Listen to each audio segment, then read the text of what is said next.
This was not the year most Bitcoiners had in mind, but I have some good news for you. Hello everyone, Miss Bitcoin here. We started 2025 with talks of Omega candles and an expectation that Bitcoin's price was really going to pump. Donald Trump, the person everyone assumed will be the first Bitcoin president, took office in the United States. He had campaigned the previous year on the promise of a strategic Bitcoin reserve. Choose JD Vance as his vice president, someone who holds Bitcoin personally and has others in his inner circle like Howard Lutnick and RFK Jr., who are outspoken proponents of Bitcoin. You will think with his cast of characters, we will have seen huge upward moves in price, and early on, it was looking promising. Trump delivered on freeing Ross Ulbricht and even passed an executive order that declared a U.S. strategic Bitcoin reserve into existence. A few Bitcoin bills were proposed in Congress, and it looked like the stage was set in the U.S. for some crazy price movement. And then, overseas, the Central Bank of the Czech Republic became the first central bank to start stacking Bitcoin. We saw pension funds buying Bitcoin ETFs.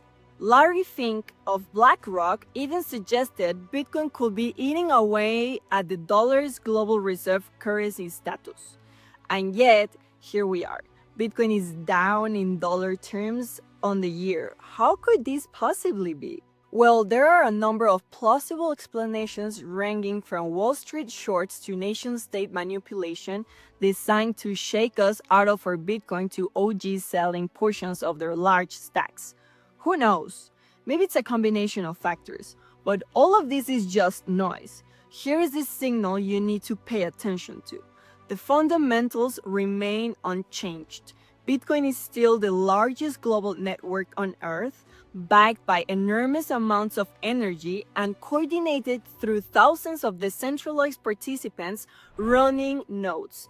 The difficulty adjustments keeps happening. Another halving will happen in a couple of years, and self-custody still works. As we say, tick-tock, next block. And on the macro front, well, the fundamentals are also unchanged.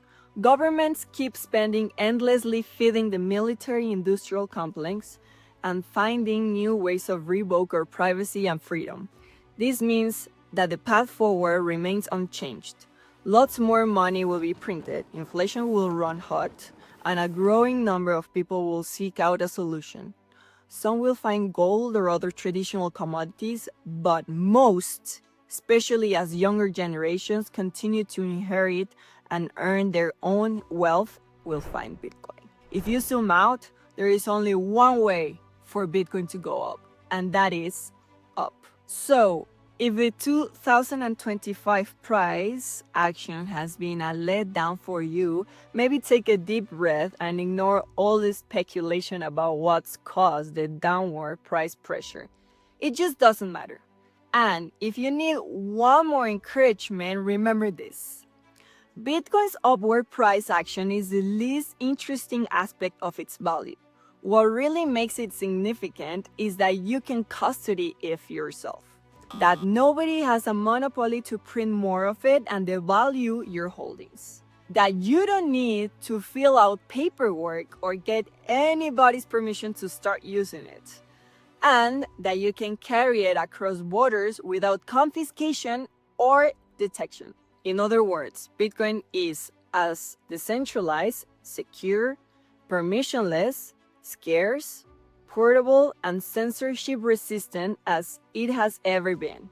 If the dollar price of Bitcoin never appreciates more than it has, and don't worry, it will, then you still hold the best form of money that will ever exist. This becomes especially valuable in a world that continues its march to tyranny and people need solutions to real-world problems they face every day. The good news is that your life will get better on a Bitcoin standard regardless of daily or even yearly price movements. So, be strong, lower your time preference, and hold the line.